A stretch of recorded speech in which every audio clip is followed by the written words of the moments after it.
ਨਾ ਲਾ ਦੇ ਓਏ ਬਾਲਟੀ ਬੜੀ ਮਾਰੀ ਛੱਡ ਦੇ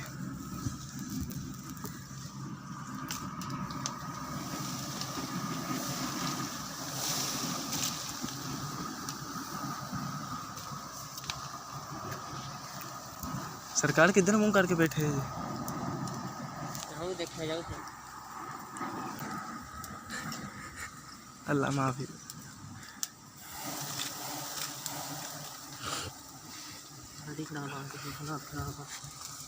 अल्लाह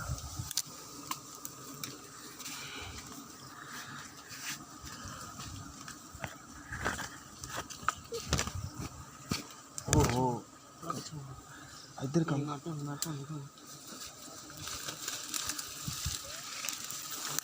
बंद कर लेंगे